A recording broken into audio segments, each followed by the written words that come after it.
सत्यनारायण व्रत कथा का पहला अध्याय। एक समय की बात है, नेशीरण्य तीर्थ में शौनकादि 88,000 ऋषियों ने श्री सूत जी से पूछा, हे प्रभु, इस कलयुग में वेद विद्या रहित मनुष्यों को प्रभु भक्ति किस प्रकार मिल सकती है तथा उनका उद्धार कैसे होगा। हे मुनि श्रेष्ठ, कोई ऐसा तप बताइए जिससे थोड़े समय में ही पुण्य मिले और मनवांछित फल भी मिल जाए। इस प्रकार की कथा सुनने की हम इच्छा रखते हैं। सर्व शास्त्रों के ज्ञाता सूत जी बोले, हे वैष्णवों में पूज्य, आप सभी ने प्राणियों के हित की बात पूछी है, इसलिए मैं एक ऐसे श्रेष्ठ व्रत को आप लोगों को बताऊंगा जिसे नारद जी ने लक्ष्मी नारायण जी से पूछा था और लक्ष्मीपति ने मणि श्रेष्ठ नारद जी से कहा था। आप अब इसे ध्यान से सुनिए। एक समय की बात है, योगीराज नारद जी दूसरों के हित की इच्छा के लिए अनेक लोकों में घूमते हुए मृत्यु लोक में आ पहुँचे। यहाँ उन्होंने अनेक योनियों में जन्मे प्राय सभी मनुष्यों को अपने कर्मों द्वारा अनेक दुखों से पीड़ित देखा। उनका दुख देखकर नारद जी सोचने लगे कि कैसा यत्न किया जाए जिसके करने से निश्चित रूप से मानव के दुखों का अंत हो जाए। इसी विचार पर मनन करते हुए वे विष्णु लोक में गए। वहां वे देवों के ईश नारायण की स्तुति करने लगे, जिनके हाथों में शंख, चक्र, गदा, पद्म थे, गले में वरमाला पहने हुए थे। स्तुति करते हुए नारद जी बोले, हे भगवान, आप अत्यंत शक्ति से संपन्न हैं, मन और वाणी भी आपको नहीं पा सकती। आपका आदि, मध्य तथा अंत नहीं है। निर्गुण स्वरूप सृष्टि के कारण भक्तों के दुख को दूर करने वाले हैं। आपको मेरा नमस्कार है। नारद जी की स्तुति सुन भगवान विष्णु बोले, मुनि श्रेष्ठ, आपके मन में क्या बात है? आप किस काम के लिए पधारे हैं, उसे निसंकोच कहें। इस पर नारद मुनि बोले कि मृत्यु लोक में अनेक योनियों में जन्मे मनुष्य अपने कर्मों के द्वारा अनेकों दुख से दुखी हो रहे हैं। हे नाथ, आप मुझ पर दया रखते हैं तो बताइए कि वो मनुष्य थोड़े प्रयास से ही अपने दुखों से कैसे छुटकारा पा सकते हैं। श्री हरि बोले, हे नारद, मनुष्यों की भलाई के लिए तुमने बहुत अच्छी बात पूछी है। जिसके करने से मनुष्य मोह से छूट जाता है, वह बात मैं कहता हूँ, उसे सुनो। स्वर्ग लोक व मृत्यु लोक दोनों में एक दुर्लभ उत्तम व्रत है जो पुण्य देने वाला है। आज प्रेमवश होकर मैं उसे तुमसे कहता हूँ। श्री सत्यनारायण भगवान का यह व्रत अच्छी तरह विधान पूर्वक करके मनुष्य तुरंत ही यहाँ सुख भोग कर मरने पर मोक्ष पाता है। श्री हरि के वचन सुन नारद जी बोले कि उस व्रत का फल क्या है और उसका विधान क्या है। यह व्रत किसने किया था? इस व्रत को किस दिन करना चाहिए?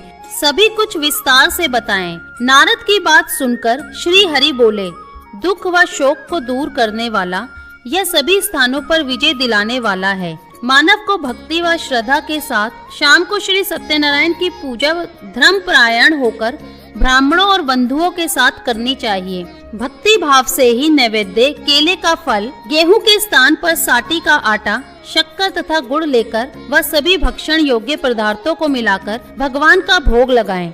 ब्राह्मणों सहित बंधु बांधवों को भी भोजन कराएं। उसके बाद स्वयं भोजन करें। भजन कीर्तन के साथ भगवान की भक्ति में लीन हो जाएं। इस तरह से सत्यनारायण भगवान का ये व्रत करने से मनुष्य की सारी इच्छाएं निश्चित रूप से पूरी होती हैं। इस कलिकाल अर्थात कलयुग में मृत्यु लोक में मोक्ष का यही एक सरल उपाय बताया गया है। श्री सत्यनारायण व्रत कथा का पहला अध्याय संपूर्ण। बोलिए श्री सत्यनारायण भगवान की जय। सत्यनारायण भगवान की व्रत कथा का दूसरा अध्याय।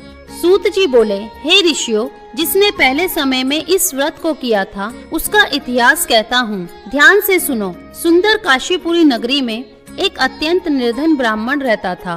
भूख प्यास से परेशान वह धरती पर घूमता रहता था। ब्राह्मणों से प्रेम करने वाले भगवान ने एक दिन ब्राह्मण का वेश धारण कर उसके पास जाकर पूछा, हे विप्र, नित्य दुखी होकर तुम पृथ्वी पर क्यों घूमते हो? दीन ब्राह्मण बोला, मैं निर्धन ब्राह्मण हूँ, भिक्षा के लिए धरती पर घूमता हूँ। हे भगवान, यदि आप इसका कोई उपाय जानते हो तो बताइए। वृद्ध ब्राह्मण कहता है कि सत्यनारायण भगवान मनोवांछित फल देने वाले हैं, इसलिए तुम उनका पूजन करो। इसे करने से मनुष्य सभी दुखों से मुक्त हो जाता है। वृद्ध ब्राह्मण बनकर आए सत्यनारायण भगवान उस निर्धन ब्राह्मण को व्रत का सारा विधान बताकर अंतर्ध्यान हो गए। ब्राह्मण मन ही मन सोचने लगा, जिस व्रत को वृद्ध ब्राह्मण करने को कह गया है मैं जरूर उसे करूँगा। ये निश्चय करने के बाद उसे रात में नींद नहीं आई। वे सवेरे उठकर सत्यनारायण भगवान के व्रत का निश्चय कर भिक्षा के लिए चला गया। उस दिन निर्धन ब्राह्मण को भिक्षा में बहुत धन मिला, जिससे उसने बंधु बांधवों के साथ मिलकर श्री सत्यनारायण भगवान का व्रत संपन्न किया। भगवान सत्यनारायण का व्रत संपन्न करने के बाद वह निर्धन ब्राह्मण सभी दुखों से छूट गया और अनेक प्रकार की संपत्तियों से युक्त हो गया। उसी समय से यह ब्राह्मण हर माह इस व्रत को करने लगा। इस तरह से सत्यनारायण भगवान के व्रत को जो मनुष्य करेगा वे सभी प्रकार के पापों से छुटकर मोक्ष को प्राप्त होगा। जो मनुष्य इस व्रत को करेगा वह भी सभी दुखों से मुक्त हो जाएगा। सूत जी बोले कि इस तरह से नारद जी ने नारायण जी का कहा हुआ श्री सत्यनारायण व्रत को मैंने तुमसे कहा। हे विप्रो, अब और क्या कहूँ। ऋषि बोले, हे मुनिवर, संसार में उस विप्र से सुनकर और किस किस ने इस व्रत को किया, हम सब इस बात को सुनना चाहते हैं। इसके लिए हमारे मन में श्रद्धा का भाव है। सूत जी बोले, हे मुनियों, जिसने इस व्रत को किया है वह सब सुनो। एक समय वहीं विप्र धन व ऐश्वर्य के अनुसार अपने बंधु बांधवों के साथ इस व्रत को करने को तैयार हुआ। उसी समय एक लकड़ी बेचने वाला बूढ़ा आदमी आया और लकड़ियां बाहर रखकर अंदर ब्राह्मण के घर में गया। प्यास से दुखी वे लकड़हारा उनको व्रत करते हुए देखकर विप्र को नमस्कार पूछने लगा कि आप क्या कर रहे हैं। तो उन्होंने बताया कि व्रत कर रहा हूँ तथा इसे करने से क्या फल मिलेगा, कृपया मुझे भी बताएं। ब्राह्मण ने कहा कि सब मनोकामनाओं को पूरा करने वाला ये सत्यनारायण भगवान का व्रत है। इनकी कृपा से ही मेरे घर में धन धान्य आदि की वृद्धि हुई है।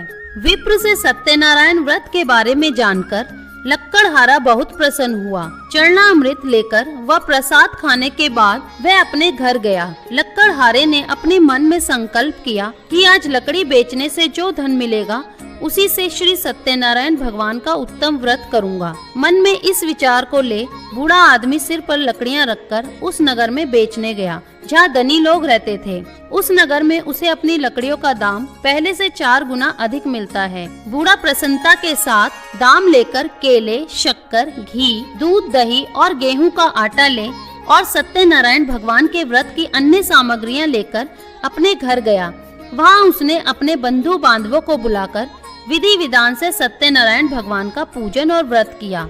इस व्रत के प्रभाव से वह बूढ़ा लक्कड़हारा धन पुत्र आदि से युक्त होकर संसार के समस्त सुख भोग कर अंत काल में बैकुंठ धाम चला गया। श्री सत्यनारायण व्रत कथा का दूसरा अध्याय संपूर्ण। बोलिए श्री सत्यनारायण भगवान की जय। सत्यनारायण भगवान की व्रत कथा का तीसरा अध्याय। सूत जी बोले, हे श्रेष्ठ मुनियों, अब आगे की कथा कहता हूँ। पहले समय में उल्कामुख नाम का एक बुद्धिमान राजा था।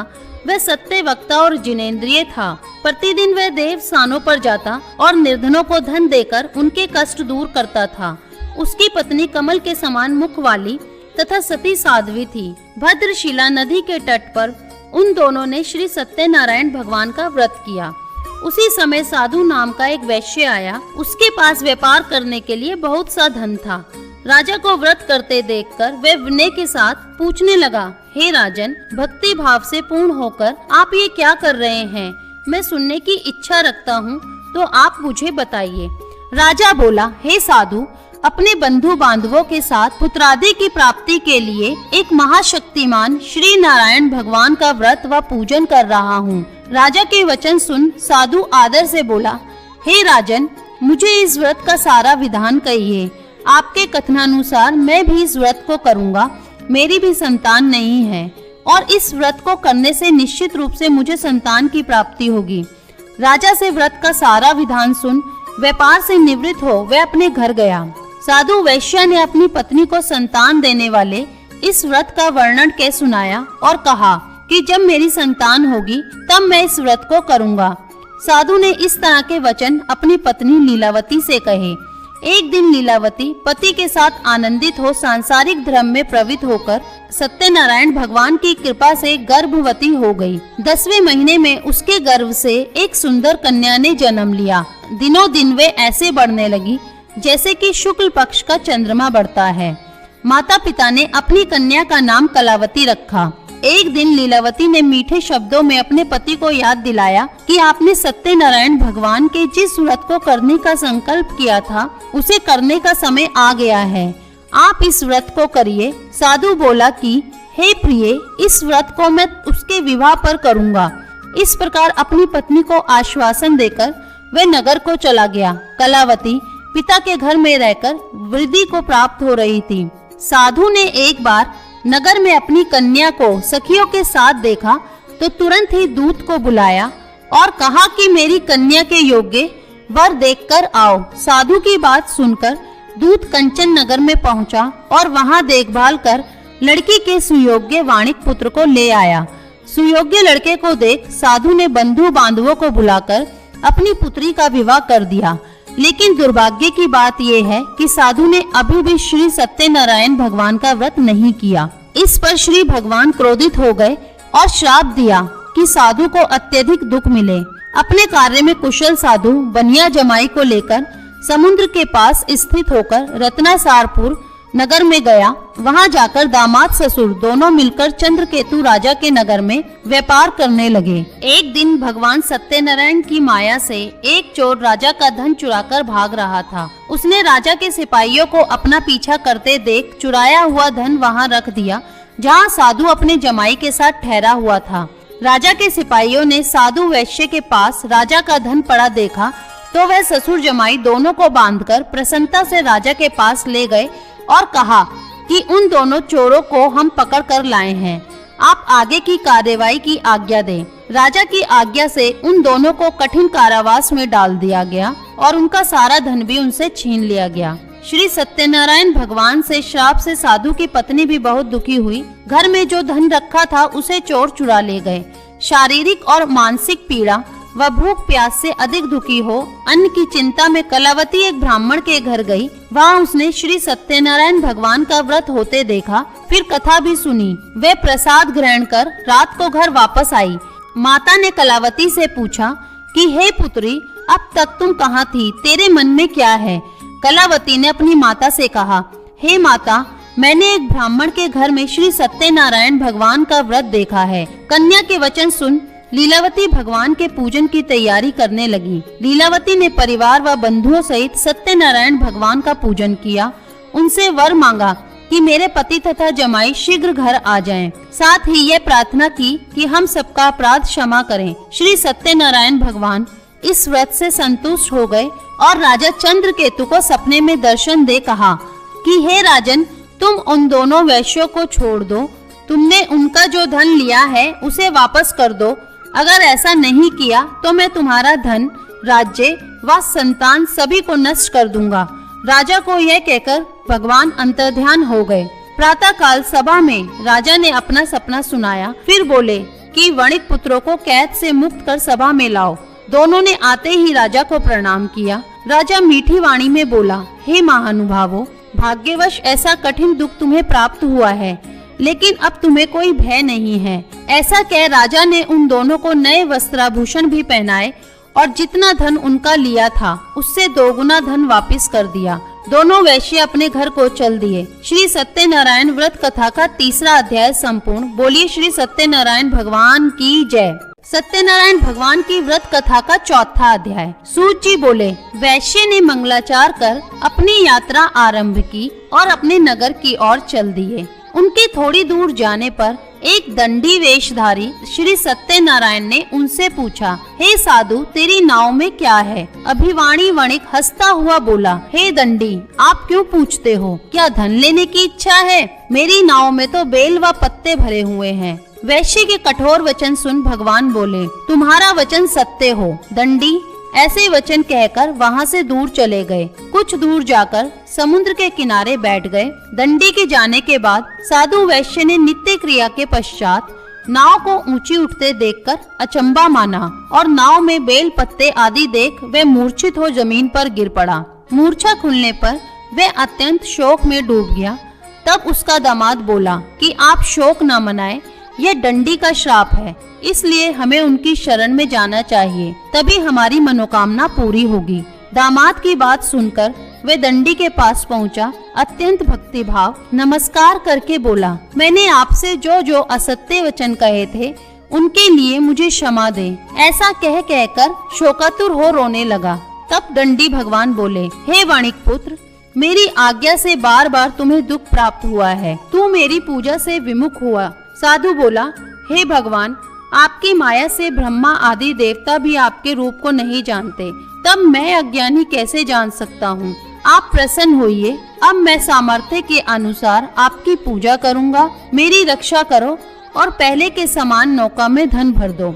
साधु वैश्य के भक्ति पूर्वक वचन सुनकर भगवान प्रसन्न हो गए और उसकी इच्छा अनुसार वरदान देकर अंतर्ध्यान हो गए। ससुर जमाई जब नाव पर आए तो नाव धन से भरी हुई थी। फिर वहीं अपने अन्य साथियों के साथ सत्यनारायण भगवान का पूजन कर अपने नगर को चल दिए। जब नगर के नजदीक पहुँचे तो दूत को घर पर खबर करने के लिए भेज दिया।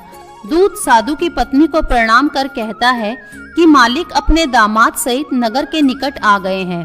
दूत की बात सुन साधु की पत्नी लीलावती ने बड़े हर्ष के साथ सत्यनारायण भगवान का पूजन कर अपनी पुत्री कलावती से कहा कि मैं अपने पति के दर्शन को जाती हूँ, तू कार्य पूर्ण कर शीघ्र आ जा। माता के ऐसे वचन सुनकर कलावती जल्दी में प्रसाद छोड़कर अपने पति के पास चली गई। प्रसाद की अवज्ञा के कारण श्री सत्यनारायण भगवान रुष्ट हो गए और नाव सहित उसके पति को पानी में डुबो दिया। कलावती अपने पति को वहां ना पाकर रोती हुई जमीन पर गिर गई। नौका को डूबा हुआ देख वह कन्या को रोता देख साधु दुखी होकर बोला कि हे प्रभु, मुझसे तथा मेरे परिवार से जो भूल हुई है उसे क्षमा करे। साधु के दीन वचन सुनकर श्री सत्यनारायण भगवान प्रसन्न हो गए और आकाशवाणी हुई, हे साधु, तेरी कन्या मेरे प्रसाद को छोड़कर आई है, इसलिए उसका पति अदृश्य हो गया है। यदि वह घर जाकर प्रसाद खाकर लौटती है तो इसे इसका पति अवश्य मिलेगा। ऐसी आकाशवाणी सुन कलावती घर पहुंचकर प्रसाद खाती है और फिर आकर अपने पति के दर्शन करती है। उसके बाद साधु अपने बंधु बांधवों सहित श्री सत्यनारायण भगवान का विधि विधान से पूजन करता है। इस लोक का सुख भोग कर वह अंत में स्वर्ग जाता है। श्री सत्यनारायण व्रत कथा का चौथा अध्याय संपूर्ण। बोलिए श्री सत्यनारायण भगवान की जय। सत्यनारायण भगवान की व्रत कथा का 5वां अध्याय। सूत जी बोले, हे ऋषियों, मैं और भी एक कथा सुनाता हूँ, उसे भी ध्यान पूर्वक सुनो। प्रजा पालन में लीन तुंगध्वज नाम का एक राजा था। उसने भी भगवान का प्रसाद त्याग कर बहुत ही दुख सहन किया। एक बार वन में जाकर वन्य पशुओं को मारकर वह बड़ के पेड़ के नीचे आया। वहाँ उसने ग्वालों को भक्ति भाव से अपने बंधुओं सहित सत्यनारायण भगवान का पूजन करते देखा।